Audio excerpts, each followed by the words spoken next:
All right. So today I have before you people the one and only the reason for my breathing. The introduction could really go on for an hour. I'm telling you. This is uh, there's so many things coming to mind at the same time. So I'm so I'm excited for scared. this. I can't even introduce you just yet. I'm not even gonna say who you are just yet. You know. I'm so excited about this. This is uh for me, honestly. This is gonna be my favorite episode. I already know it.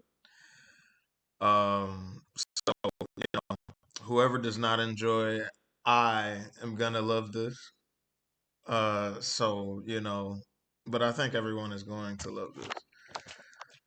Um, so now that I've established that this is for me, I'm gonna have fun with this. Um, this everyone is my beautiful, loving mother. Um, I'm and scared. there's no reason to be scared. Don't let the devil talk to you like this. We are in an incredible testimony. Y'all are about to wait. Okay, cool. Deny. So y'all are about to hear a story that I have heard or I have grew up with, kind of front to back from my child like perspective on what I know, but I wanted to take this opportunity to give my mother a chance to really tell me from an adult's perspective, the raw, the real, what really, really happened um, from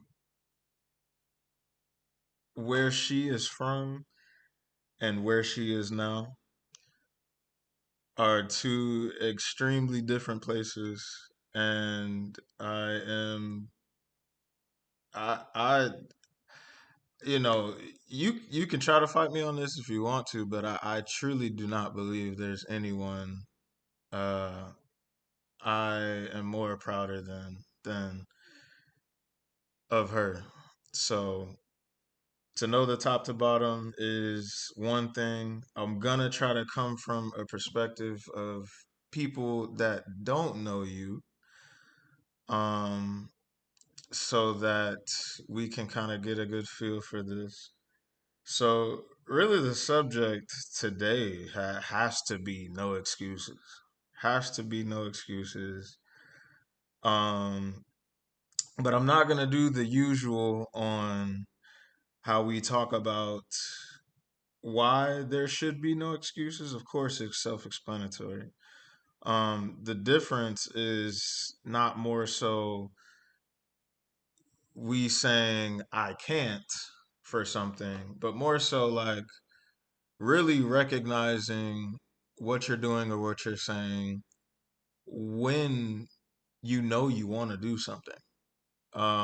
So not necessarily saying the I can't, but the oh, I'm waiting for this, or oh, I need this piece, that piece, and then I'll get started.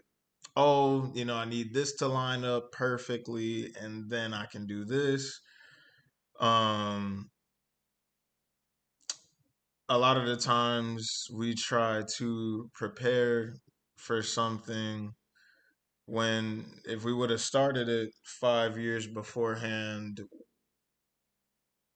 we would have been, on the up and up by then, based on the timeline that you give yourself. So I want to go ahead and start this off by asking you, by asking, where are you from, mother?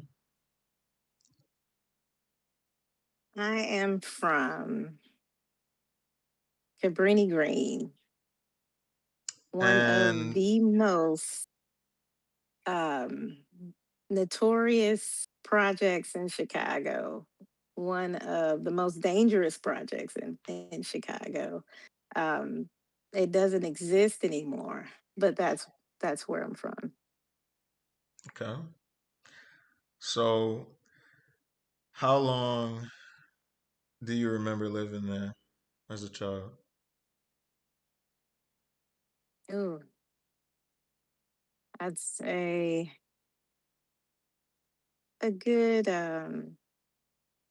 I remember being there through preschool until about fourth grade, maybe fourth or fifth grade. Okay, Yeah. so if you can, what was it like growing up in Chicago? If you could kind of paint the picture. During that time period, Hmm. um, it was tough. The things that I do remember is we didn't have a lot of food. Um, Most of the time, we didn't have food. Um, So, you know, before my bad, this is on me. So who would be we at this point? So we have my so grandmother. we yeah, and um, I had two sisters and a brother. And so it would be your grandma with her four children. Gotcha. Okay. So, go ahead and proceed with your painting. I mean, it wasn't a fun time. Um, it was again, it was dangerous. I do remember too. As I'll say this about your grandmother, and she was a tiny something, but she had heart. um, this was around a time where my brother, who was he was 5 years older than me, was getting mixed up in the wrong things. And when he didn't make curfew, she would take her little bitty self outside and yell his name. And she would always carry this huge butcher knife. When I think about it now, it's it's funny. But back then, that was really crazy. She would really walk the dark streets because she was determined not to have him succumb to the streets, and she would go find him.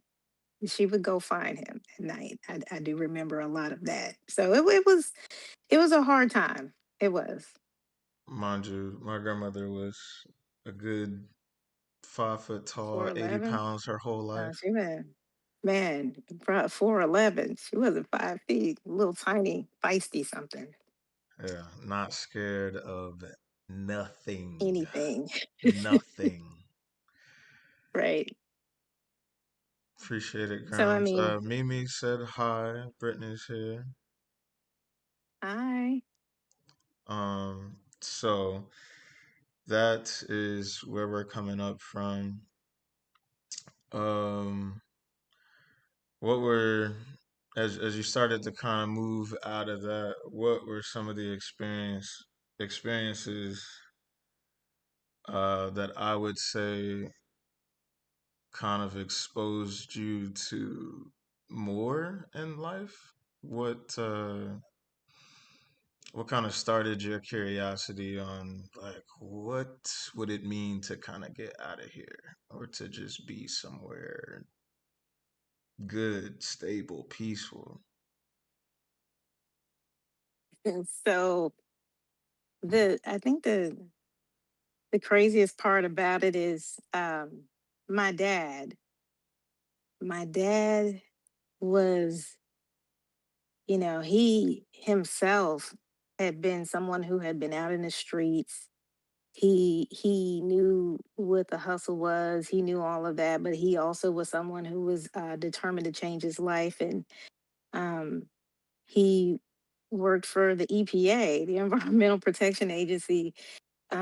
And like during this time, like he was middle class. He he lived in the suburbs of Chicago. So I was literally going from one world to the next, Mm, on those weekends. Or and he was someone who was really involved in community. So I remember a lot of times that he was out talking to people and trying to see how he could help people.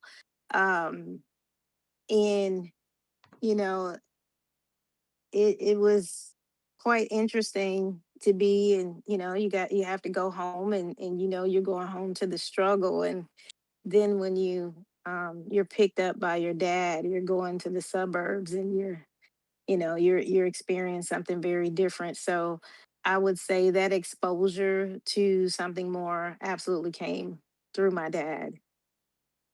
mm, okay. So, okay. Uh, and this episode is gonna be about me, so I'm sorry.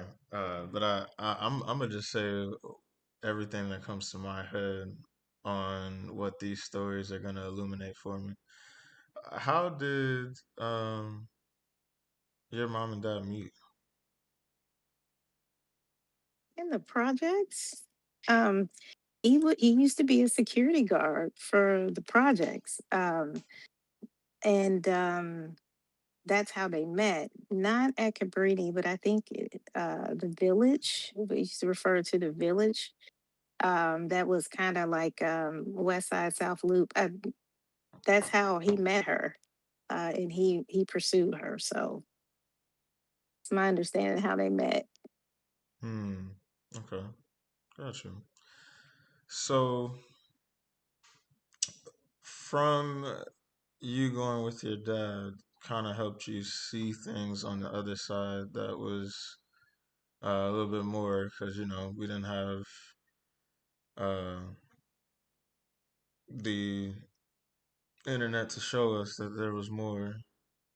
Um, so that kind of helped you understand that this isn't the only, way to Yeah, live, that it kind of wasn't the thing. only way. Absolutely. Okay. Um, you know, so and spent the summers with him, and there were vacations and all the things. And I just want to say a little bit about him because I think sometimes too, as single parents, perhaps people get caught up in the wrong train of thought. The one thing I'll tell you that I admired about my dad, like when it was Christmas time, or if my mom got to a point where it was like, okay, this is too much, and we didn't have much of anything, she would ask me to call my dad. uh, my dad would get off work and go grocery shopping, and I saw this a ton of times. It wasn't that he was concerned just about me, but he understood if my mom and my siblings were also okay, then I was okay. Hmm. So he would go grocery shopping for the entire house. I remember plenty of times of him showing up with bags, and he would stick money in her hand and he would leave. Um, and also for Christmas, when he picked her up to shop for me, he shopped for all of her kids. Um, he wasn't just hyper focused on what his responsibility was to me, but there were a lot of times that and it's interesting. My siblings remember those things too, um, about his kindness towards them. Uh, so yeah, so it was different. Um, It was different. It's not something that you see people do these days. But For sure. yeah, but I think that really helped shape and form how I co-parented, later. Uh yeah, for sure. Gotcha. So we're coming out of um where when did you guys move out of Cabrini Greens? Or and where did y'all go? Okay, so um my dad had met this woman that he was going to marry. So he came by to have a conversation with mom. Um, and I think honestly, maybe she may have been the love of his life. And um, that had a lot to do with a lot of things that he did. But it was pretty much, hey, I met this woman, and I think I'm going to get married. So, of course, if that happens, then I have an obligation to my household and I will not be able to help you as much. And he wanted to be upfront about that, let her know what was going on because, he was saying he took his responsibility seriously, but, not that he would not help her as it related to anything that I needed, but um, you know, the bigger things. So um she said she understood. And I'll tell you that things got a lot tougher after that. So I How believe so? that she called him to have, huh? How so? Well, there were longer periods of time with no food. There were longer periods of time of just struggle. Um, I, my sister will tell you um, that if we didn't go to school, we didn't eat. So if one of us were sick, we would try to save something for the other person to take home. Like that's how tight things were. So something happened where they ended up having a conversation, and he said to her, um, "Well, I can't help you in the way that you would like." He said, "Let her come with me. There's that's one mouth that you don't have to worry about." I remember the conversation. Um, and she agreed. So now I'm going from the projects to the suburbs where Forest Park back in that time had, I don't know, maybe it was 1% black. I had no black kids in my classroom. Um, and so yeah, so I went from the projects to the suburbs. And so that's where I was until about the eighth grade. Hmm. Wow. Okay. So you stayed with him for about 4 or 5 years? Yeah. So I was with dad for about 4 years, and then came back with mom um for like, eighth grade. So of course then I'm So did you, saying, was that more your decision or how did that happen? well, I think I was only about 7, so I don't think that I was making any of the decisions. No, no, no. I'm saying after Oh, once you when were I in came eighth, back, right? um yes and no. Stepmom wasn't all that kind to me. So it was kind of a thing where, you know, I was grinning and bearing for a long time, but it wasn't, it was a hard time with her. I don't know why that was. But she made sure that she made me feel like I didn't belong. Um, and it was weird. She would accuse him of favoritism with me, and there was just a lot of things. And he loved her, and I began to see that he would play both sides, kind of pull me aside and say, "Listen, I know you didn't do that," or but would kind of present himself a different way to her, like, "Oh yeah, I talked to her. It's never going to happen again." It just, yeah, it wasn't a good situation. Mm, I knew that it had nothing to do with him not loving me, but he did not handle that situation in the best way. So what ended up happening was he was out of town or something, and it she decided she was going to leave the house, and I was tasked with watching her newborn baby, and my stepbrother, who was probably about 5 years younger than me. um and she told me, which I understand now, hindsight is 2020. When you're older, you know that this couldn't have been how this happened.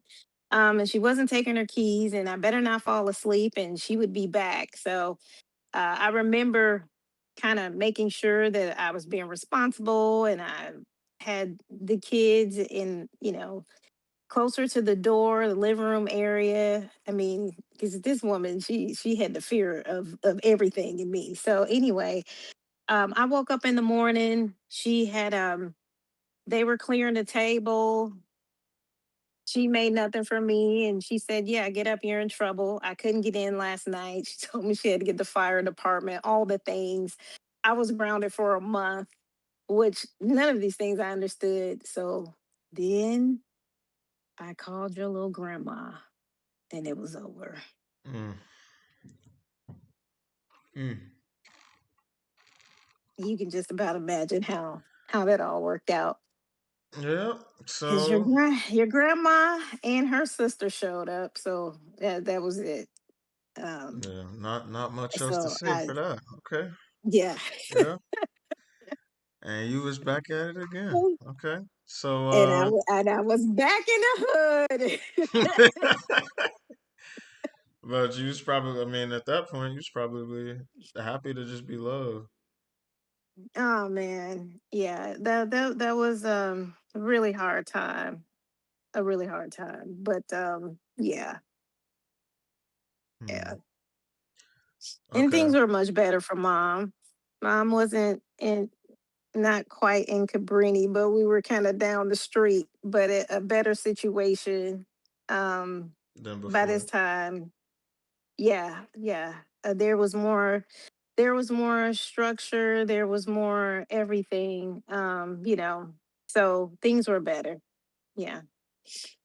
Okay. So basically, uh, at this point, you are a young teenager, uh, born in one of the notorious hoods of Chicago, moved in with dad.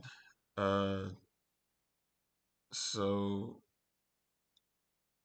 mom wouldn't have as much to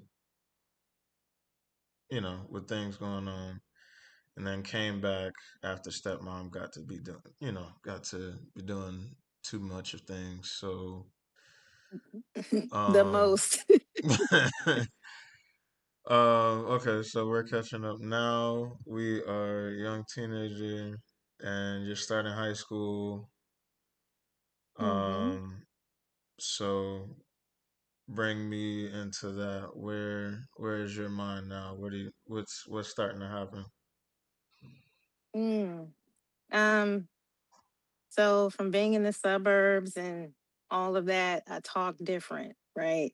Mm, So I was being judged while trying to settle back into the hood, and all the things. And um but I mean, high school was good. Went to Lincoln Park High School. High school was fun. And then you know some things began to happen um at home that made it tough. My brother now by now has, of course, he's succumbed to the streets. to some degree. He's running the streets. Um, it's heartbreaking when you watch your mom and those times that he is home sitting in front of the door with a chair to try to keep him in the house. So that's where we were then. Um, but you know, I'm a firm believer then that whoever you're meant to be, that's who you're going to be. It doesn't matter, what your parents put in and all the things. And so he ended up getting arrested, um, and going to jail for a murder that he didn't commit, but someone was trying to kill him. So now my mom is like she's spiraling, right? This is her only son. This terrible thing has happened, and she was beginning to sort of experience this breakdown. I could hear her crying at night. All the things. It was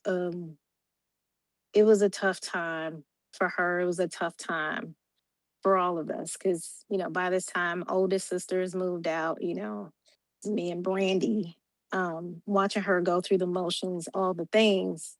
Um, and yeah, it was a tough time. So high school, while I'm in high school, I met your dad. Um, and because of all the things that were going on and happening at home, um, he became a safe place for me, because of all the things that were happening. And he wanted to marry me. Now I was really, really young. I'll say that. And he had some conversations with my mom about it, and my mom she was not having it, right? Um, but to be honest, it was really wanting to get away from all the craziness, all the things that were happening and going on. We actually did end up getting married. Um, and I was pretty young. I was 17 or 18. Um, yeah. So we got married and we lived in his mama's basement. So now we're, married, all the things, still wanting to finish school, but things got crazy. I'll tell you guys. I ended up, I dropped out of school and ended up taking the GED, because now it's real life. I need to work. I need to make some money. So I was working, he was working, and then unbeknownst to me, I think we kind of got to a place where it was clear, what I wanted our trajectory, what I wanted our trajectory to be was not really what he was looking. Yeah, I mean, we weren't aligned at the time. So, um, but things happen in relationships, and I was pregnant with you at 20, and found out he had some other things going on, so I decided to leave, and so now I'm going back to grandma at 20. No job, uh, and I had you. Um, he was there. It was, not the happiest that I chose to leave, and so then we set out on a really, like another rough journey, right? Because I was going to make sure that you had everything you needed. I'm sure I started working way before I was supposed to be working after I had you, because he made it clear that if I was not coming home, that he was not doing anything. So, I remember we got our first subsidized apartment. It was me and you, buddy. We had a 19-inch big back TV on those two milk crates. Um, and I don't think we had a bed for a while. We slept on a pallet on the floor, and I was working. I had enrolled in school, and it was a tough time. There were, a lot of times where, I mean, my God, I can only attribute a lot of what happened through. faith and belief because there were times where I wasn't sure what I was going to feed you that day because I was doing everything that I could, but it was not enough, right? So I didn't know where our next meal would come from sometimes. And by this time, things had gotten settled between you and I mean between your dad and me, and uh I was getting these $50 a week child support checks. And so there sometimes I was just at the end and there wasn't anything. I would go to the mailbox and it would be these $50 child support checks a week. And even though that was a long time ago, I can still tell you $50 didn't go that far.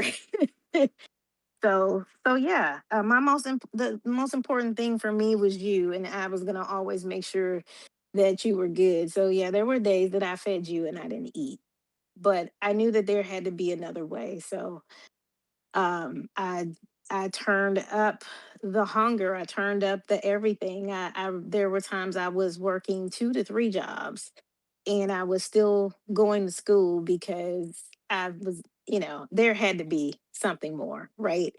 And I wanted you to experience better. I could not imagine raising you um, in this neighborhood. I was certain you would be a different Brandon, right? So I was just seeking out all that I could, mentorship, whatever, whatever I could find that could expose me to something different.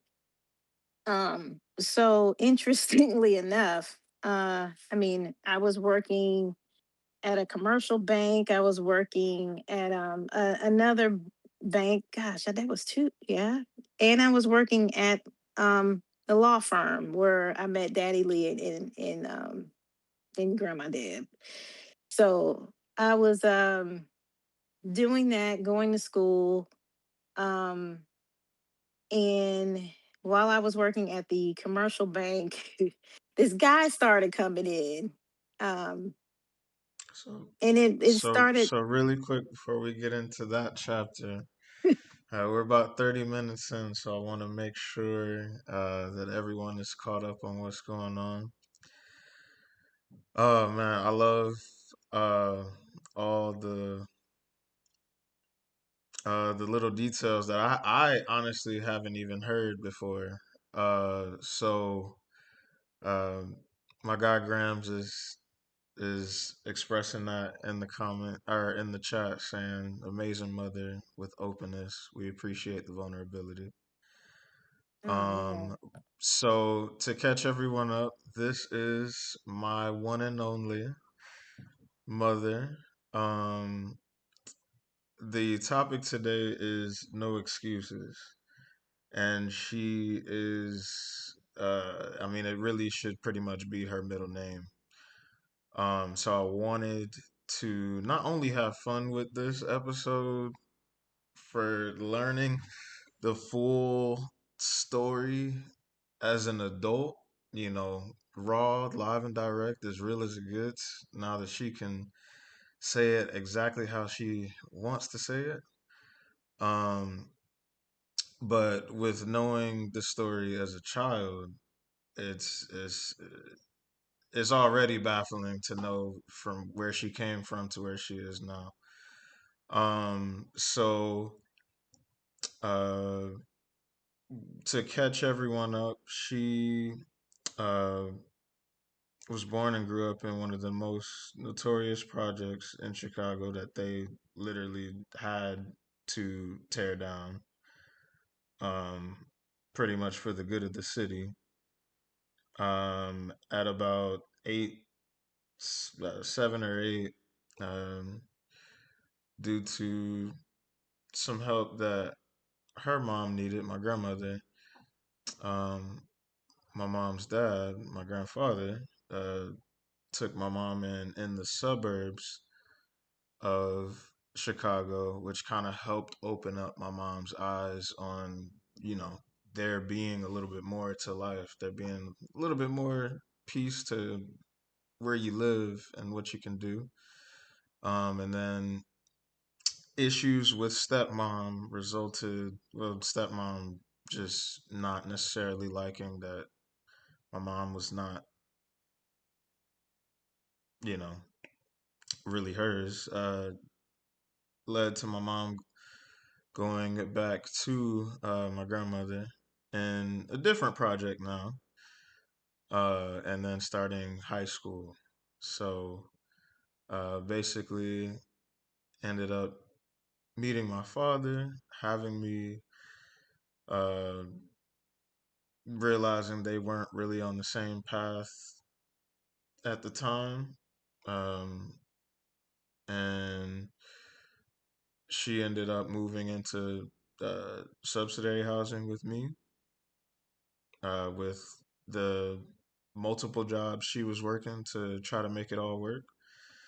And now she is working at this bank, and there is a new chapter forming from someone that keeps continuing to come into the bank. So I wanted to just catch up real quick. This episode is gonna be as long as I want it to be. I'm gonna just let y'all know now, because I want all the Brandon, details. no one has, and I'm sure no one else has that deep of interest in this than you. Oh yeah, no, I'm loving um, every bit of this, every second. So this episode is really for me. I said that in the beginning. Um, so I am loving this. You said Kevin, she's wrong. What's wrong? Vulnerability. All right.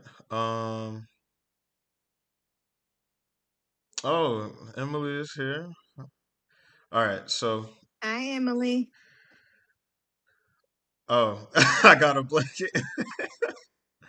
You got what? uh, my everybody's locked into the story time. All right. So Oh, now wow. we are here. Wow.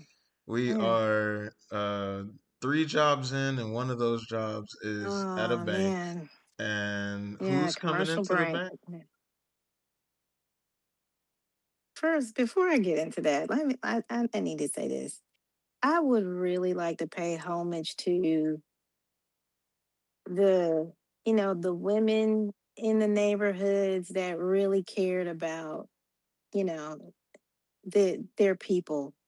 Um, I have to stop and mention Miss Canty, uh, Sam, Keisha, and Dominique's mom, um, Mm, because my mom was very much a mom who wasn't into, you know, babysitting back then at the time.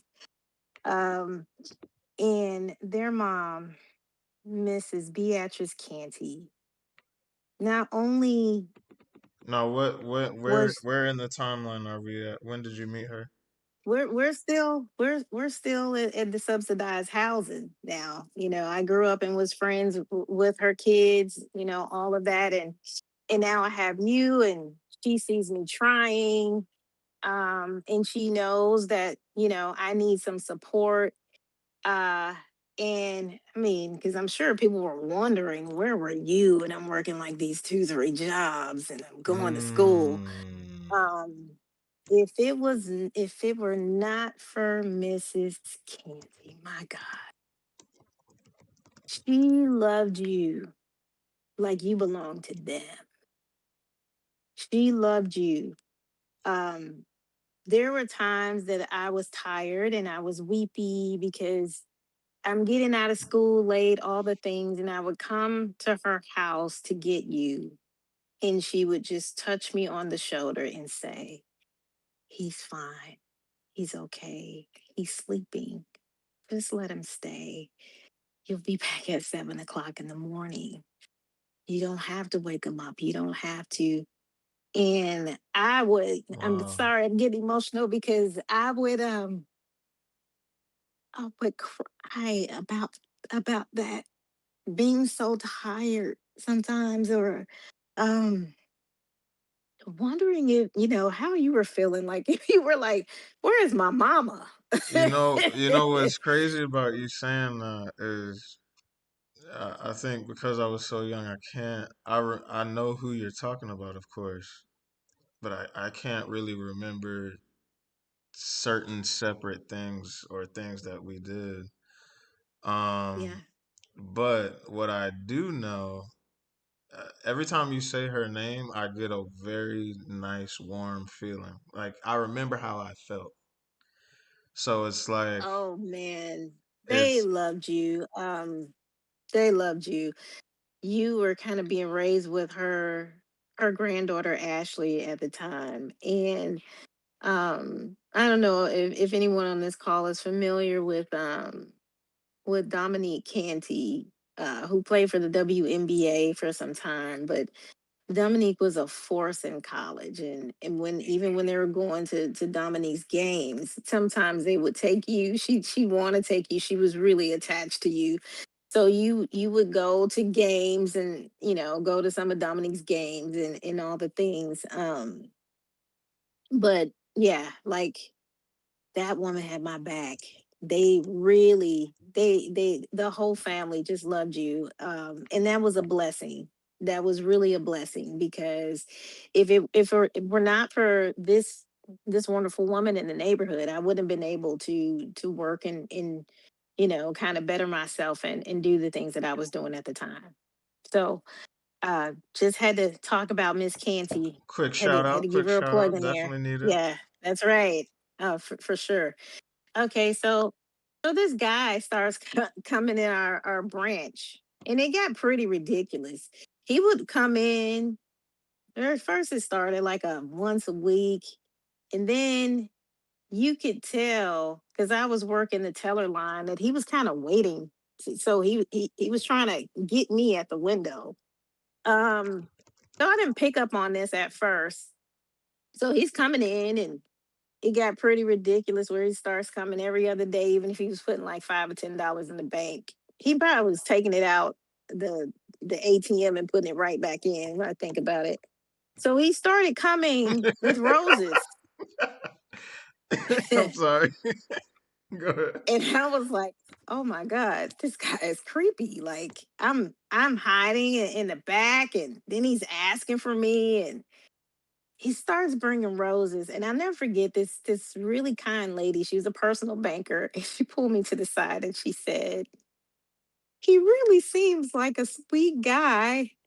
Um, and I need you to at least go to lunch or something with him because this place is beginning to look like a funeral home." So when I tell you, I accepted lunch from him, and I was so rude because what I had to help him understand was to I'm on my grind. I'm working. I'm focused. It's me and my son. That's it. I don't have room for you. For you, man. Like whoever it is that you think I'm supposed to be in your life, I am not that. Leave me alone. Like, all right, stay up. That man did not stop coming in the bank. He didn't stop coming in the bank. So he had Um, about 13 accounts by then. Couldn't stop if he wanted Man, to. that man was locked in, okay? He would not stop coming in the bank. So, make a long story short, we ended up dating. He told me in 3 months that I was his wife, and I really thought he was crazy then. But I actually ended up being his wife, and um, yeah, so I'm back in the suburbs. And then he gets this offer to actually his job moved him. We had to go to Atlanta. So this is maybe like 3 years, 3 years later. I'm finding out I'm pregnant with Alyssa. Now we have to move, and I'm leaving everything and everyone that I knew. But something happened in there that I have to make sure that I mention. And I'll never forget this because I know that some things have happened along the way, but he loved you tremendously. And I remember before we moved, he said, "Hey, listen, Remember, I told you your daddy was sending that $50 a week. Um, he said he doesn't see him. We're getting ready to move. Do you know how to contact him? Because he's not at his life. I think you were like five, maybe going on six or something at the time. And he said, I want to adopt him, but I understand that he has to be willing to give up his rights. So he asked for your dad's information. I gave it to him. He set up a meeting with your dad. And I was just like praying because I said I didn't know who or how this is going to go. Your dad was very much a hothead in his younger years. I know people meet him now and he's saved and sanctified, but my God, like that's a testament to what God can do. Um, 1000%. oh my The God, stories I the hear about Lord my can dad do anything. then The to Lord now is can insane. do anything. Oh man, that man, I'm like, oh man. So That's a whole they, nother episode, but go so they ahead. met up. Yeah, they met up and don't know how this is gonna go, right? So a couple hours later, um, he comes back home with your dad in tow, and I'm so confused. But your dad sat down and he said, "I owe you an apology. All this time, I thought that I was hurting you, but I realized I was hurting my son and myself. And I'm grateful that he was man enough to step to me and say, listen, if you don't want to be his dad, I'll be his dad." And he said, in that moment, I realized that, like, how foolish I've been for all these years and thinking I'm punishing you for wanting to leave and all the things. But he said, if you will give me a chance, he said, please let me have a relationship with my son. And I told him, I said, it was never that you could not have the relationship with him. You never made the time. So I said, I'm open and, we can we can see what works best. And you know what's crazy about that is he used to ride through the neighborhood all the time. It's like in your heart, you always knew who he was. You would watch him and pay attention to him, but I wasn't chasing, I was, and you know that about me. I was never the person that's, I'm not getting in your face and reminding you about what you're obligated to do or what your responsibility is. God knew, and I just trusted that, that God would make a way. I prayed about these things. So before we moved to Atlanta, y'all, you talk about this bromance that developed between the two of my ex-husbands. Brandon had two dads now.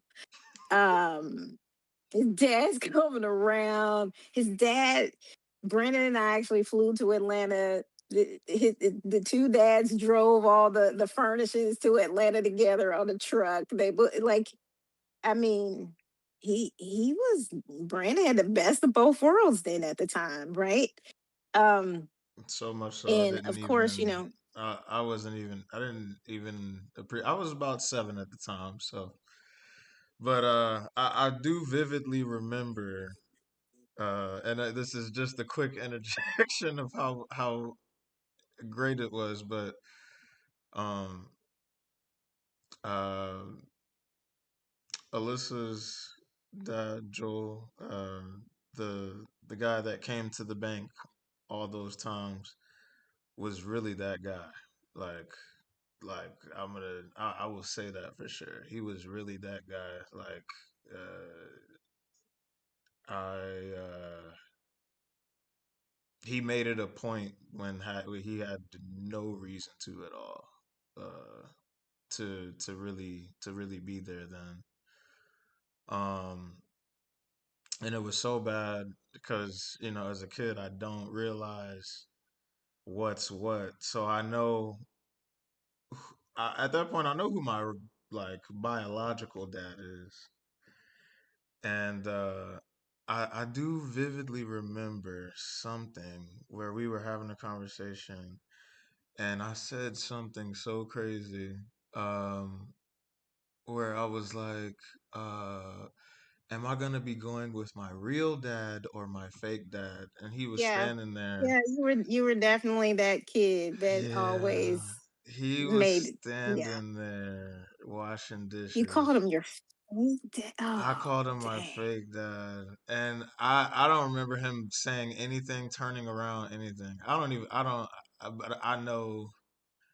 Yeah, no, super duper That duper. man was No, crushed. he was the. I could now that I'm thinking about it, how he just said nothing. He just continued washing dishes. Was not gonna turn around. Uh, yeah, that was. Yeah, Guys, I need you exactly. to also know and understand this about Brandon too. He was a huge Michael Jackson fan, and whenever something came on the radio from Michael Jackson, he would ask me, "Mom, is this the black Michael Jackson or the white Michael Jackson?" Just to give you more context about Brandon. Yeah. I So thought there was two Michael there it is. Jacksons. He really did. He thought there was a black one and a white one. Yeah, I definitely thought there were two Michael Jacksons. So yeah, I mean, really gotta make sure your kids understand what's going on. Oh my Yeah, God. no, I definitely deserved it that day, but I had no idea what I was saying, or how that would mess him up. But to continue the story, you know, we're moving to Atlanta. My biological father is helping us move. You're And now you're now super integrated into his life. He's coming to get you, or you're flying to every break, Chicago for the summers, for the this break, the spring break, the winter break, the all the breaks. It's very, very important to him. And also he had also made it a point to let me know that at which point you were going to start high school, that he would make sure that he was structuring his life, that wherever you were, that's where he was going to be. He also kept that promise. But now we're in Atlanta. Uh, and y'all, I really thought that I could be about that, like stay at home, be the mom. It's fine. This is kind of where we are now. I'm married, school is on hold, all the things. I suffered from oh gosh. I feel bad that I can't remember the medical term for it, but I think it was gravitas hyperemesis. So with Alyssa, um, I was super sick. I lost 40 pounds while I was pregnant. It's when you just have morning sickness, morning, noon, and night. It got so bad, and then this is gonna sound crazy. I couldn't even swallow my own spit, and I had to be connect. I was in the hospital maybe 70% of the time, and when I was at home, I would have a nurse coming to the house because I would have to um, do this IV treatment for 12 hours. So I was set up from 7 p.m. to 7 a.m. And it was a rough pregnancy. And I thought she would get here looking like a monster because I thought, how can you keep telling me that this child that I'm carrying that feels like killing me is fine? But that's kind of how hyperemesis works. And most people I think on the podcast may have met her.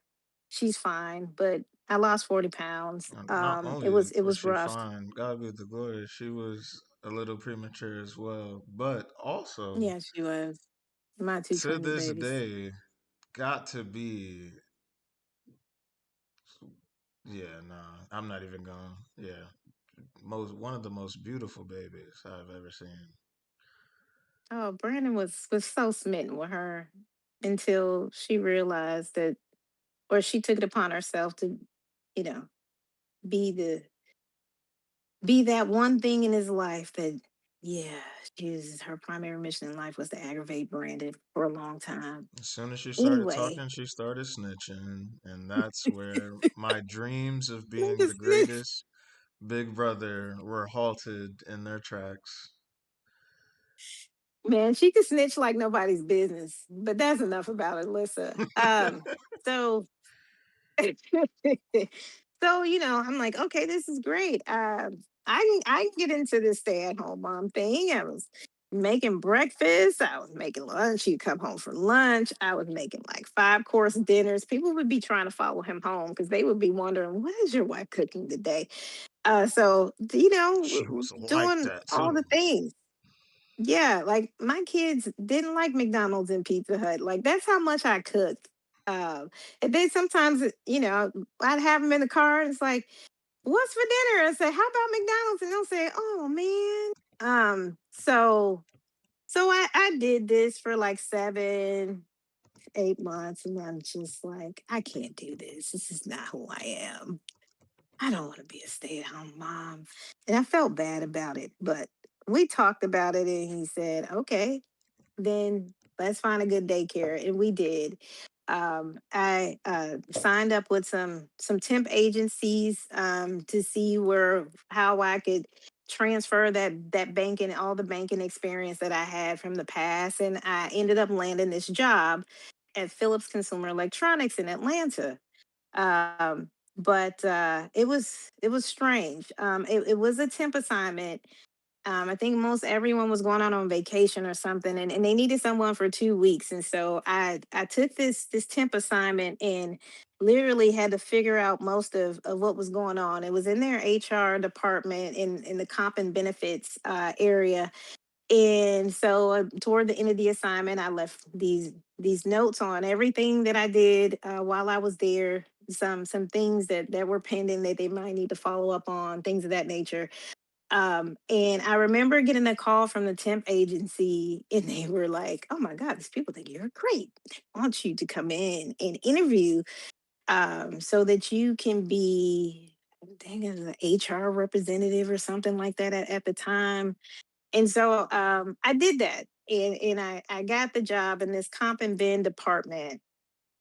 And so I was sort of like the support to the benefits manager and the support to the compensation manager and things of that nature. And I was being trained in how to evaluate roles and compensate roles and all the things. And so that was sort of my first introduction to what turned into a career for me. But that wasn't always easy. I think I worked for them for about 5 years. This is then where, and it was a great 5 years. This is when State Farm Arena was Phillips Arena, and I don't know that you remember that. Um, I'll say the CMO at the time was quite fond of me, so we always had tickets To the to Hawks basketball games and games. concerts. Definitely remember that. And yeah, all the things, right? So, um, and but the electronics business was closing, right? So this is the flat screen TVs, all those things, and so um, by this time I'd become an analyst in that department. So I was a compensation analyst. I was kind of running payroll and doing some things, but um, I got a phone call from Choice Point. It was Choice Point then is LexisNexis now out there in Alpharetta. And they were looking for someone. They just implemented Oracle. I was a super user, all the things, and they needed someone for their department. I ended up landing that job, and and it opened many doors for me. And it's interesting because I'll tell you all how God works. Now, remember, by this time, now I'd said nothing about going back to school just yet. Now, once I get to Choice Point, I realized that if I want to grow in my career, that I have to figure this thing out. Now, by this time, the marriage is ended. Things are super tight. Um, but I'm grinding and I'm seeking out mentors um Well, and I'm trying to figure this way through, trying to find this way through. Um by this time now, so uh I think it's important for you to shine a little bit of light on how he went from that guy to y'all not being together anymore. well, so that guy worked in the mortgage business when the business was booming. I'm talking about that guy. That guy made money hand over fist. That it wasn't a good life, but it also opened him up uh to some things that would cause his downfall. So um, you know, not coming home for days at a time on these escapades and all the things, and then not wanting to get any help for that was a bit tough. So um I had to make a decision of whether or not we were gonna go down together, and I was gonna take you and my daughter with me, and I chose to not want to participate. So um so I thought I would scare him with a divorce, hoping that maybe that would push him to go to rehab or something like that. But that didn't exactly happen that way. But then I understood then we just needed to part ways because um I didn't want you and your sister come to me and asking me, well, where is he? As he didn't come home, or what was going on. So that's why that ended. And boy, things were tight.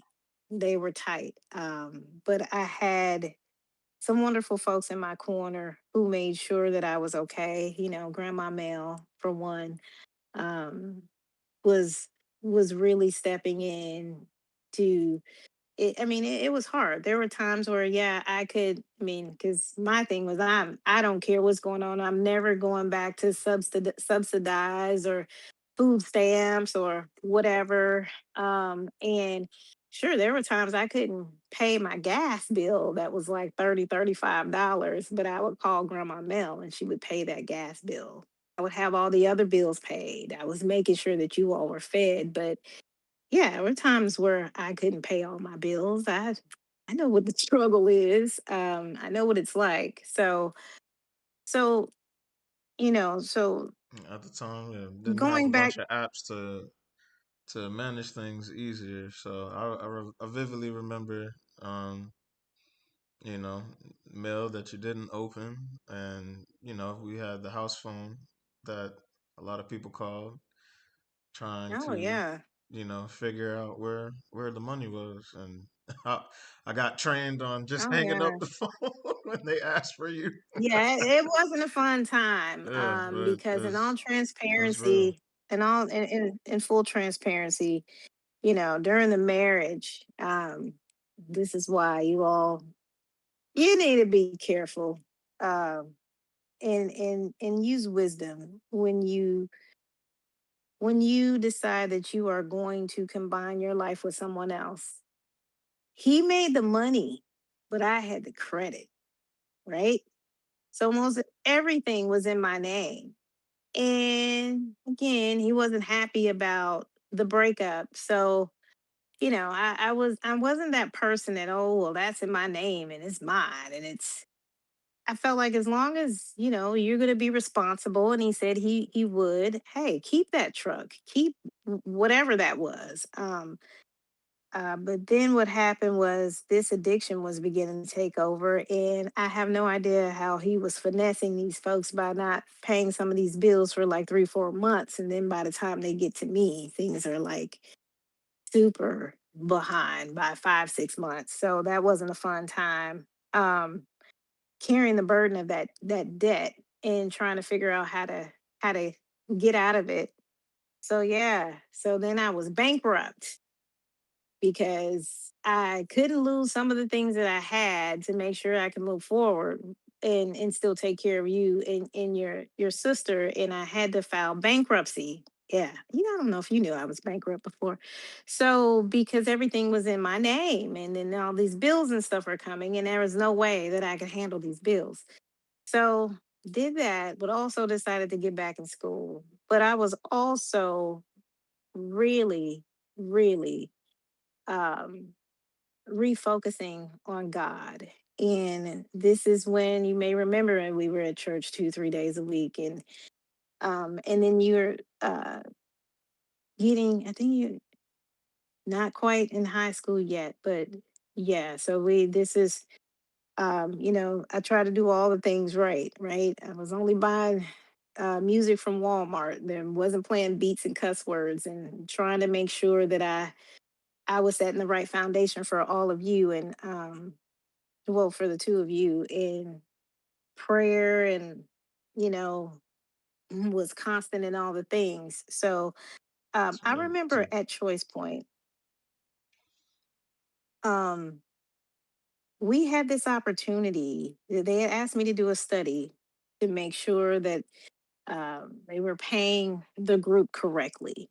I knew I was the only person in the group that didn't have a degree. So I was just a little bit in turmoil about that, because if I didn't meet the requirements, surely I did really think that when it came time for them to do these market adjustments, or whether or not I would get this market adjustment. So did the pay study, and I do remember going through a period of fasting and prayer. And God showed me this vision, because for the particular job that I had right then, um, the market for that job, I think, was $65,000. And God gave me this vision where I was checking reports for, all of the global pay adjustments. And I got to my name and it said 65,017 cents. So I was like, oh, that's interesting. So we completed this study. All of the amounts were going in, and then I got picked for auditing this report. And I got to my name and it said 65,017 cents. So when I tell you that when you pray, you should believe. When I tell you that when you're at your wits end, you should observe a time of consecration. When I tell you when you're looking up for answers, you should continue to pray. Pray and believe. But also, if you are wanting to hear God speak, make sure you pray until you hear him speak. Um, because again, I didn't have my degree, but because of my faith and because of all the things, I was also promoted to a point where everyone else who had their degree was, and it was never something that was held against me, because what I was going to do is always work harder, always try to show myself, study and show myself approved, which is in the Bible. And I always got the highest performance ratings, all the things. And so I remember when my boss had a conversation with me. I said I have to admit that I didn't think that I would be taken to the market rate. And she said, "You're one of my top performers. There was no way that that was going to happen, and it wouldn't include you." So um, work ethic is really important. So I faith in did that action. for a while. Faith in action, work. That's right, because your work ethic. is that work, right? It says faith without works is dead. You can't pray and not do anything or think that you have any action in this. And it's interesting too, because there may not be, you may not think that there's a way out of something, but I think a lot of times what we miss is that God's not sometimes just going to make a way, but sometimes he gives us the strategy, right? And we need to make sure that we're open to receive that strategy. Um, yeah, sometimes he gives us that strategy, and then we have to make sure we're using our own tools and resources. So, y'all, I'm going to school full time, I'm working full time, and I'm raising two kids. There And were I, days they had projects due. I had papers due. I didn't go to sleep at night because I was going to finish it all. I want to be So there were a clear lot of days. in painting this right picture. That pretty much as soon as my mom got home, settled, got us in, and figured out dinner, she It was was still cooking dinner. she yes, and then leaving right after to go to night classes, um, and trusting God that we would be okay. But I think at that point, like she had such a good preset for how I need to be doing things to, help Alyssa. I think she was around like 6 or It so, was a five, little six bit at the time, older. 7 at the time, maybe. Yeah, yeah, because Um, there were times that Joel would pick her up when she was younger and I was going to school. He would pick her up on that because I would go on Monday nights and maybe another night, but he would pick her up and then bring her back to school on Tuesday. yeah, So there were times too that you did have to be responsible. Um, you know, there alone, I would typically be back home by 11:30 from school at night. Yeah. and get right back up to go to work in the AM after Yeah. getting us ready for school That's again. right. So, Yep. um, Yep. Yep. Yep. so I wanted to make sure that was attributed because I don't.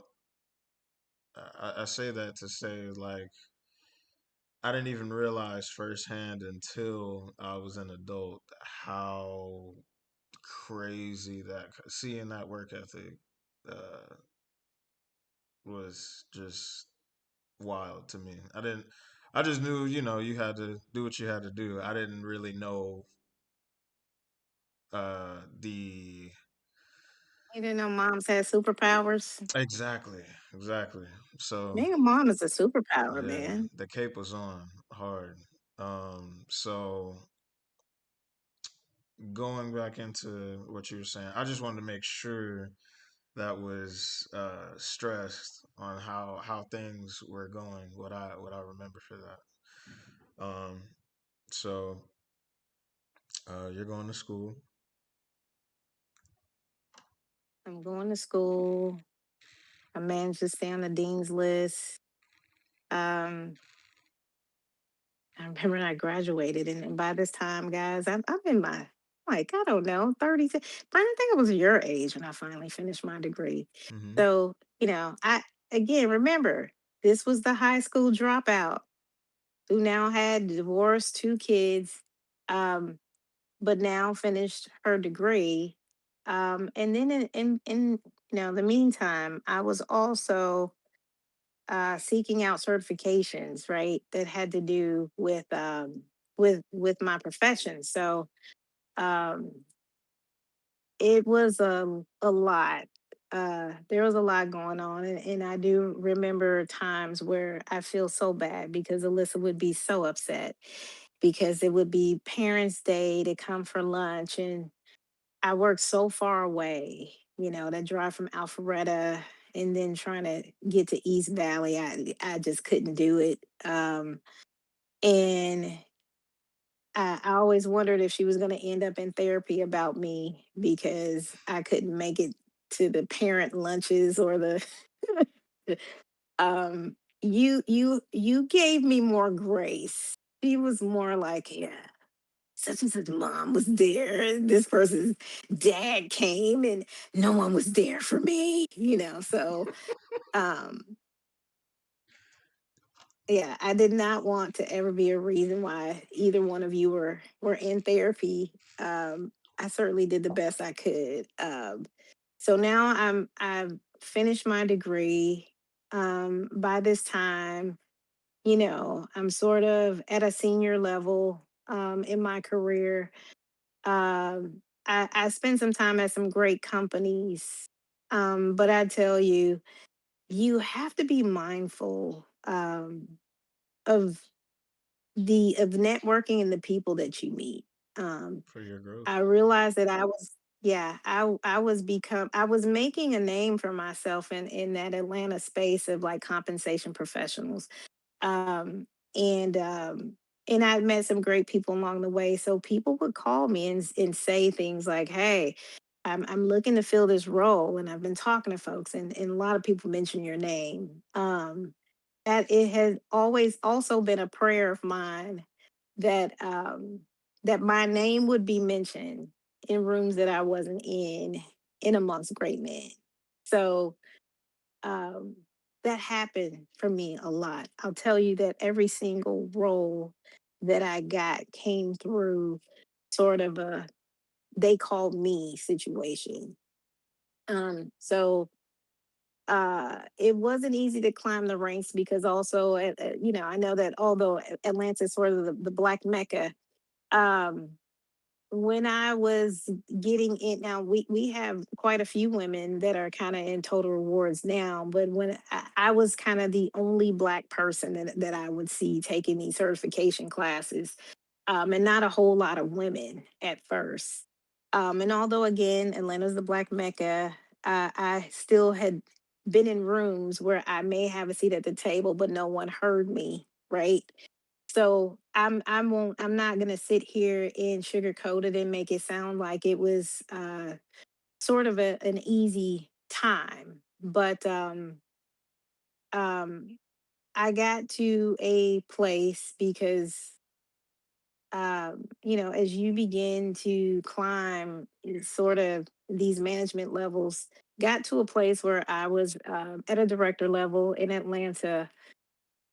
Um and as you climb the management ladder, the jobs come few far and in between, right? As you're kind of getting toward the top of the house. I remember praying a specific prayer where I asked God to remove my blinders. I have blinders. Remove those blinders. I still was so hungry um for elevation and more, like learning more and experiencing more.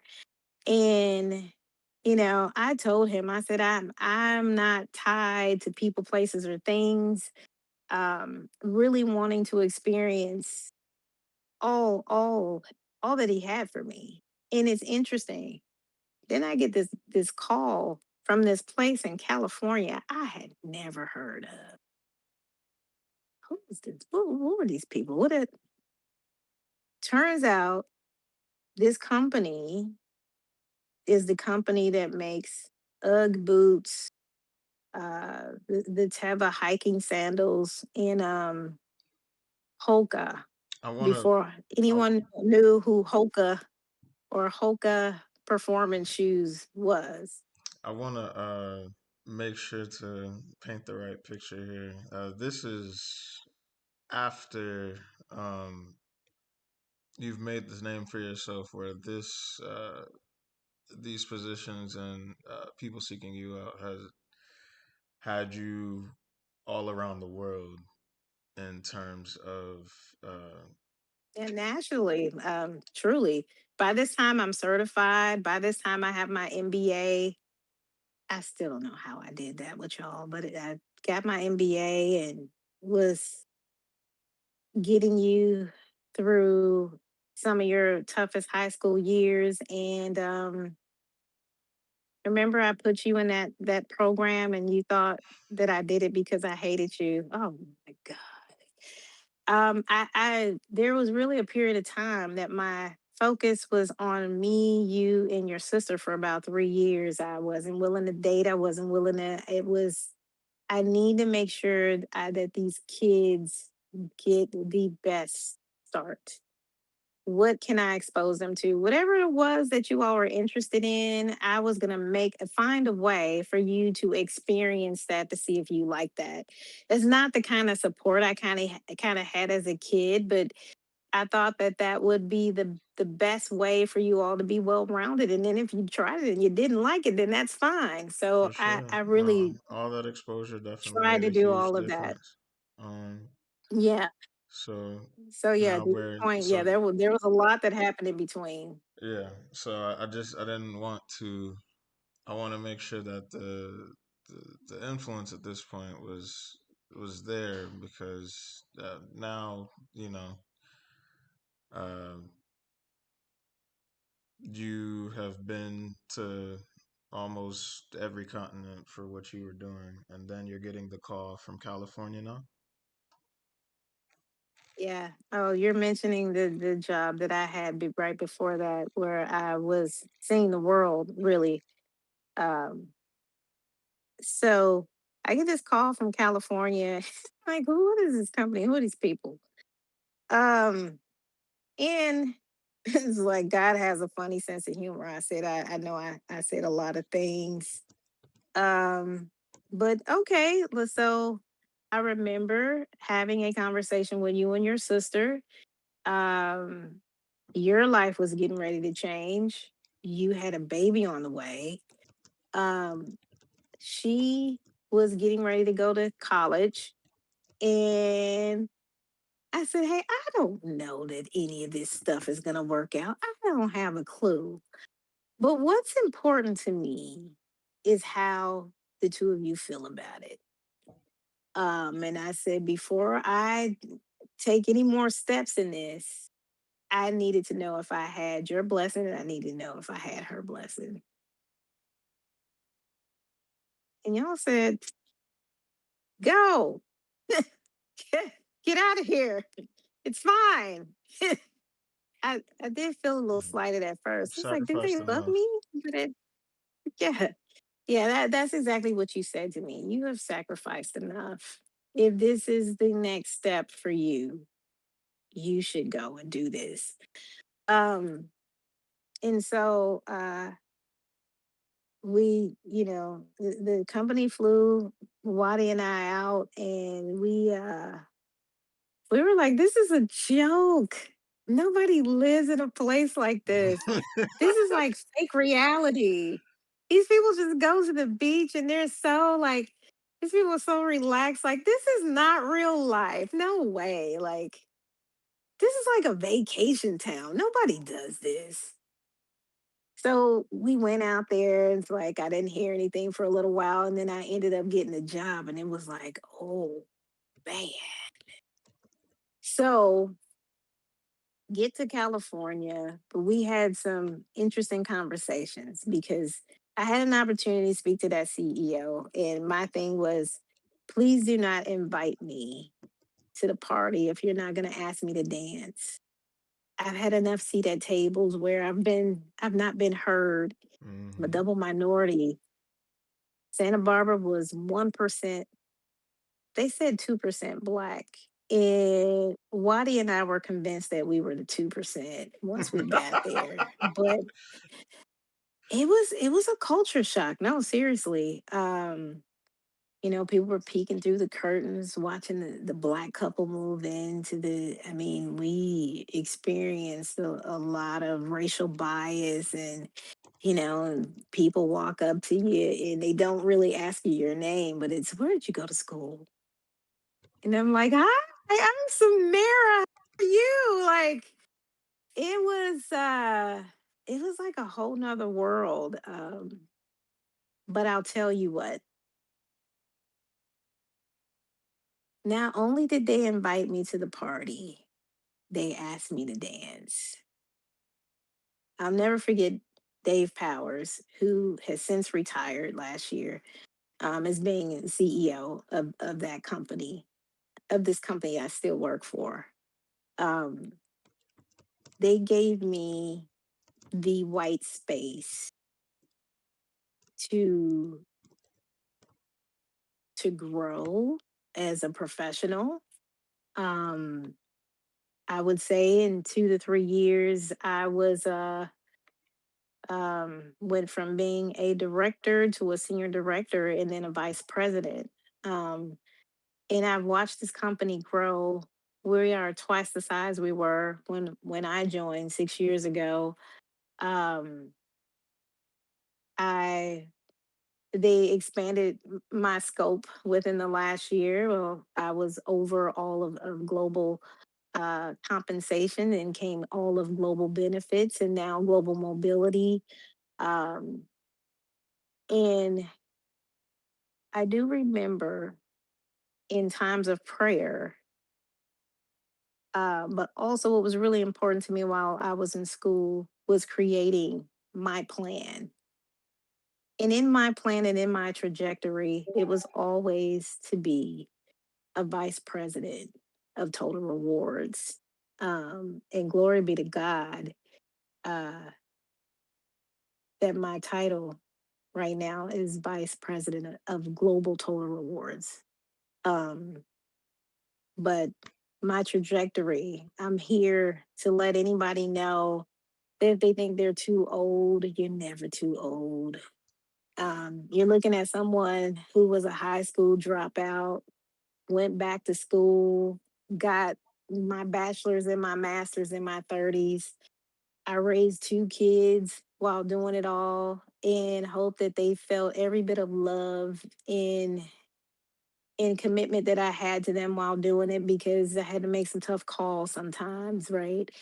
Um, but if there's still, even if you're old as me, if there is still something that you have the desire to do, take that to the altar. Pray about it. It's never too late. It's never too late. And the only opportunities that you will absolutely miss are the ones that you don't even try to grasp for. Um, and the one thing that I've learned throughout my journey is when people see you trying to help yourself, they want to help you. They want to help you. Um, so this little project girl, because she still lives in there. Sometimes I have to, she does. Brandy, you're laughing, but it's true. She does. Um, but I vow to never forget where I come from or the struggle. And part of me doing that, I'm sorry, I'm outside. So I know you hear all that noise when I'm outside, is you have to make sure that you pay it forward. So I mentor young women. I'm also on the board for Girls Inc. We teach girls how to be smart, bold, and strong. Um, get involved. Get involved in your community. Do something, man. Do some shit. Seriously. You That's don't impressive. know how that will impact somebody else. Like seriously, Brandon's laughing. Um, but seriously, because there are times that I found that even when I didn't have enough or I wasn't satisfied, I never stopped helping other people. Even if I didn't have enough to do something that I knew I had to do and I still saw a need, you help. You help people. Things happen a lot of times by divine relationship. Naja said, "Do you Seriously, mentor middle-aged women?" I do. I do. I absolutely do. Um, I have I have two middle aged.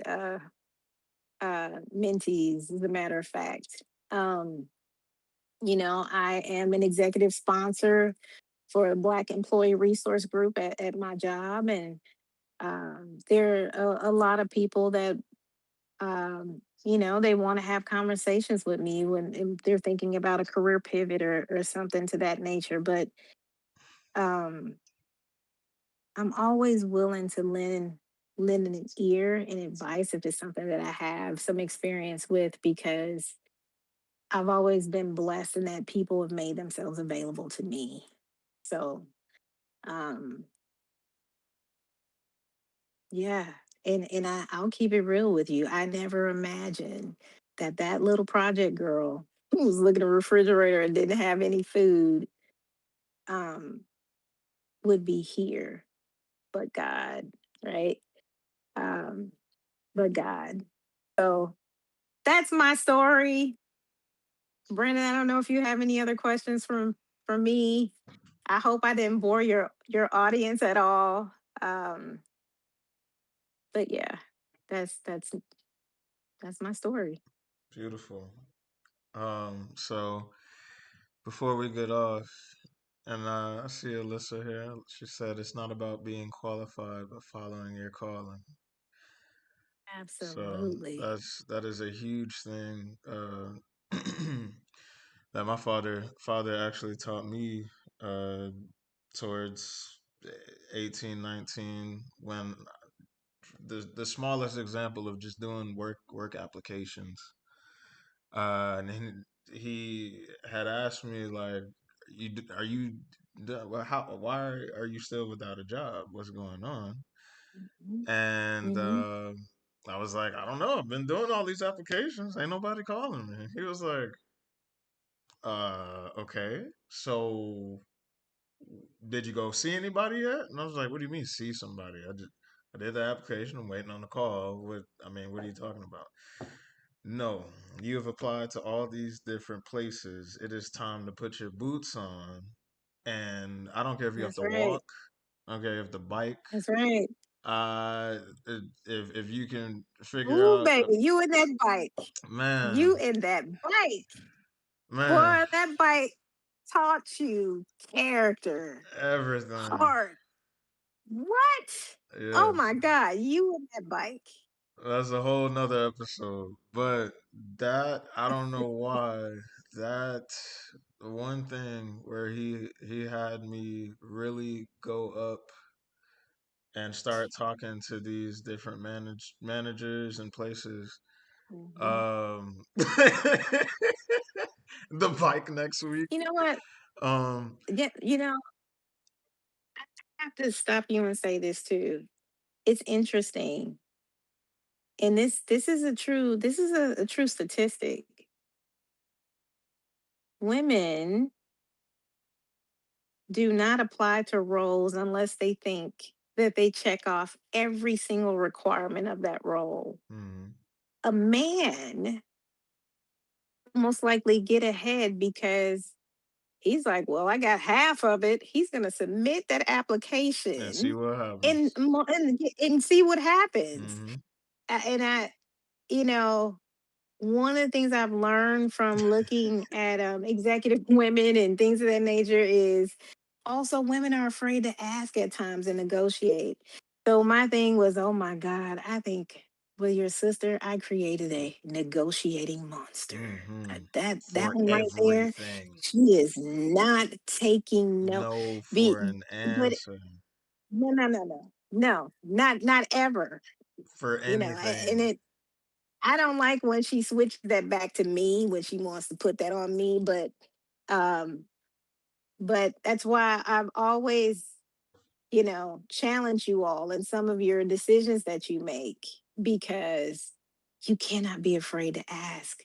Like sometimes if you may want to negotiate an offer, you might not get more money, you might end up with more vacation time.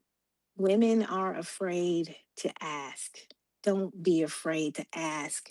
Don't be afraid to apply. Don't be afraid to go in and talk about what the growth opportunity or trajectory looks like for you. If you'll have That's huge. mentorship available, what how they're willing to support you. This is for everyone though. Ask the right questions. Ask the right questions up front. That's something that you definitely taught me, because I was getting, uh, and I don't want to get too far off topic because it's a lot that I can cover on another episode. I know we're way over, um, but I want to make sure. Uh, Bryce wanted to say thank you for sharing. Nigel is clapping in the comments. Oh, Uh, thanks, guys. I'm Broxy just a girl. wants the bike to be the next episode. Alyssa saying bike my bike I versus everybody. man, That might actually seriously, be a the good bike idea. should absolutely be the next episode. Yeah. Yeah. And but how we yeah, get to the little red car. Yeah. yeah, Yeah. that yeah, it really did shape a lot of my mentality when it comes to work because I just thought what it was is what it was, but you know, people see you for what you do, and Yeah. it makes a huge difference on whatever career that you step into. So to the point where, like you just said, you get your name called and talked about in rooms that you're not in, and I'm just now starting to see the that happen for me as well. Um, so the biggest thing I want to make sure of before we get out of here, because I'm keeping this forever. I'm saving this to my phone. It's not just going on YouTube. Oh my God. I need this for everything that we have talked about. Um, and pay it forward. Yes. So Yes. there's a totally different appreciation for when you get past where you never thought you would be, where you, at that point to you have to do something about it to help others, to bring everybody up as much as you can, which is why I'm here right now, which is why my mom is here right now, and I am so appreciative of her spirit because she passed it down to me, and it's the reason that we are all here right now. So the biggest thing about this, I need to make sure of that you get your flowers because Oh, there's no way somebody from Cabrini Greens uh, going, yeah, just growing up in the projects, leaving high school at what, 15, I was 17. 17, 17. um, Yeah. and just going off on her own with just her and her son, uh, not knowing where the light is at the end of the tunnel, not knowing what's gonna happen next, just being prayerful and having incredible faith with incredible works, uh, to show you and give you all the mental stability you needed to be where you are now. Um, and 100,000,000% earned it. No shortcuts. There's Oh, no like set out all the time with a plan in place that change the trajectory of your life, and never back down from any of the challenges through it all because there's a lot that was not said, that could have definitely derailed you, oh probably God. things that I Yeah. don't even know, so that Yeah. you kept with, just the strength of a mother. So I need to make sure I can tell you now, as I mean, as much as any time, thank you so much for everything that you did. You won. Like that you have won in this life. Not only to raise two great children that are self sufficient and doing well, um, but to make a legend of yourself to me. I mean, just doing all these great things and then stressing to make sure that when these incredible blessings start happening for you, make sure to give it back. Like it's just the right way in every aspect. And I have to make sure that is said. I uh, God is way too good to give me a mother like you. So I can't. There's not too much. Again, I could go on forever if I keep thinking of things, but I want to make sure that you definitely understand. Uh, yeah, I mean, grateful isn't the word. There's what God teaches, what love is, and you are that. And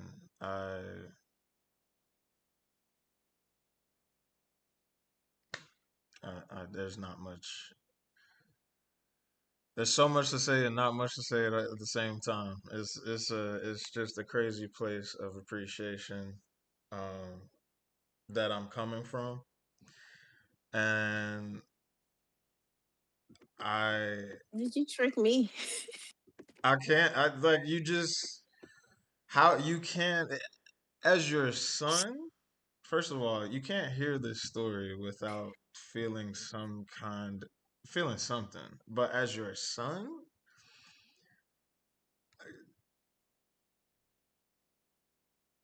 come on. I mean, I was supposed to be somewhere at 1:30. It is 1:43, and I, it is what it is. That's You how I better feel get about it. there. I'm gonna get there. But I want to make sure that I read what's out here for you. Um,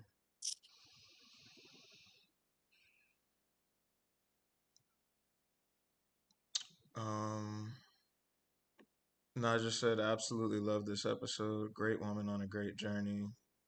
Amazing advice, works and inspirations.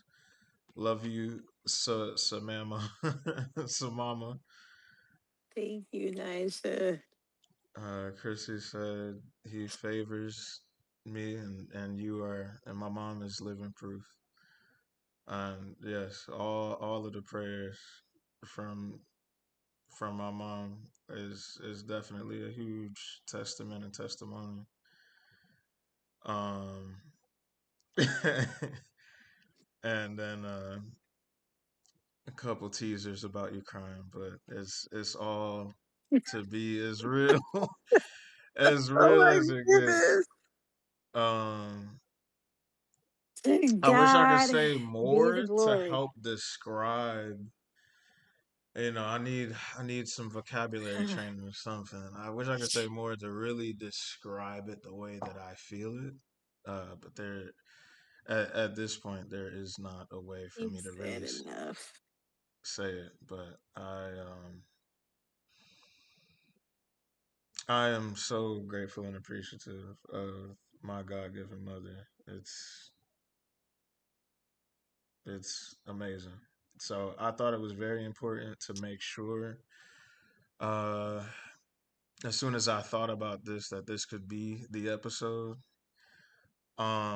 What's even crazier about this, You gave me hours I notice. had an Hours. idea. This was yesterday late afternoon that I called her and said, "You know what? Everything that I'm thinking of doing for the episode tomorrow pales into comparison to the idea that I have of you telling your story."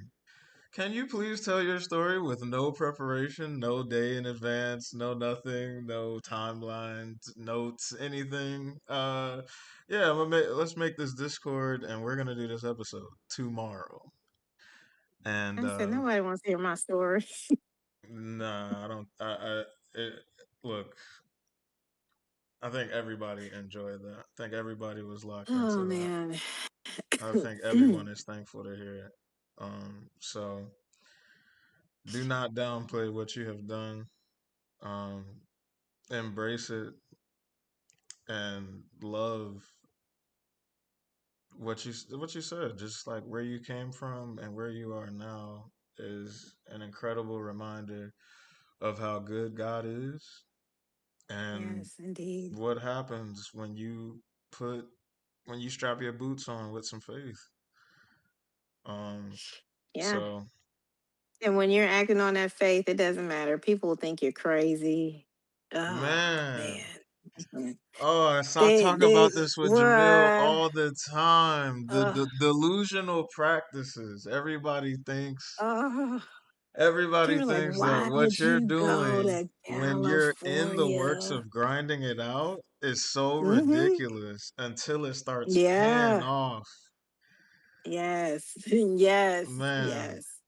so Yes. yeah, That's why there is that's the importance of staying connected to God and ensuring that you are putting deposits in that heavenly account, because the word says that he will supply all of our needs according to his riches and glory. But that it does require some actions and sometimes crazy faith, just crazy faith on our parts. um and you have to watch him work. He's used the people that I would least expect man, to what? bless me. That's a testimony for me too. It's just like what? Oh my What? God. Like, You're the one that's gonna help what? me? That's crazy, Yes. Yes. Yes. man. So yeah, I appreciate all your kind words, but to God be the glory. To God be the Um, glory, because 100%. there is nothing that I have been able to do without him. And I continue to pray for you and your sister and them grandbabies every single day. Um, as I can't wait to see all that he's going to do in your lives. So, um, man, just keep him at the forefront at all times. 100%. At all times. Yeah. Give him his time. Give him his time alone. Give him his make sure that you're plugged into the right things for sure. And I am incredibly proud of you. Um, Man, you all took us to church last week, and I was jumping up and down and hallelujah in the bathroom last week. Um, I'm Yeah. I'm honored to be your mom. Stop it. I am so honored to be your mom because I have watched you and I know that you have this heart. You have a heart for people. You have, you know, there is this quality in you. And we need to talk about this because this is a real thing. There are some times when people learn they learn the recipe, or they learn, they get this opportunity, or they're exposed to something and they want to keep it all to themselves. I've never seen anyone like you. You are always ready to share. You're always ready to help someone else. You're like, yo, if I get on, and all my boys getting on. Like, you've always had that mentality. And everyone's always seen these leadership qualities in you even from when you were a little boy. None of the kids in the neighborhood wanted to come outside and play, y'all. This is real. They first would come to the house. They didn't care how much older Brandon was than them. They needed Brandon out there. They wanted him out there, directing, instructing, and even had parents that would always compliment him on, keeping the kids out of the street, keeping them, doing constructive play and all these things. But yeah, I've always known that there was something very different about you. You weren't always the rowdy child. You didn't always seek attention. You weren't, as a matter of fact, you never knew what you wanted for your birthday, never knew what you wanted for Christmas. Like nothing was ever a big deal for you. Um, but substance was. Substance was always important to you. Doing the right thing was always important to you. Character, integrity, those things were always important to you. Um, that's hard to come by. Thank you. And I just, you know, my prayer has always been that you don't squander away your gifts. And I just appreciate all that you're doing now, and you're figuring it out, and you're wanting to find your lane, and I love it. I love it. Well, it's funny that you say about squandering. It's and I promise we'll be done after this, but Yeah, I'm sure everyone's already left. It's like no, we're just having a no, conversation. there's people still here. Um, but it's funny that you say something about squandering because I had already done it. I got the space to live in the world of the world and do the things that everybody told me would See, I validate me. wasn't. I was trying. I know. I was trying not to bring that up. And yeah, and That's God is okay. so But that's good. okay. God is so good That's okay. because even through the years of that, I was brought out of it to to be able to reground myself because there's a lot of people that get into the wrong things and can never come back from it. And they Or can't come back. yeah, so That's the thing, though. He never forsakes you. He's always waiting on you. that's true. He Very never. He true. never leaves us. And as He soon as does give us. I He does gives us free will and choice. yeah, Absolutely. as soon as I started to refocus, that's when everything started to change for sure. So 100%. But again, uh, what got me out of it was I had the faith, but I had no action. The hopelessness without the action really just, like you said, kept it dead until I actually started to try to live as if I did love myself, and things started to change in that way. But yes, you're right, Alyssa. This should be a two-part piece. Probably we'll probably try to separate it if we can. Yeah. But thank This you. lasted an hour longer, Brandon. Yeah. I'm over here nervous and sweating, and For what, man? I think you just gave I the don't know. people beautiful gems, beautiful things to live by. So, and a great story, number one. So, man, I am again so thankful that you were willing to do this with not even 24 hours notice. Um, so Thank you for having me. I Thank you for having definitely me. appreciate it. Um, so Hey, from here, guys, will I ever see? Will I ever see your sister on here? you know, um, I think you will. I think you will because she has great things uh to yeah, she's got some great things to give. So, I thank you for helping me realize that, and I'm going to we'll definitely get it constructed. So you I guys would can love see that. both byproducts of how incredible my mother is. Um, Oh wow. so that should be good. We might do the bike one, and then we'll do Alyssa after. Man, the bike absolutely needs to be next. And Okay. I love that. What did Alyssa say?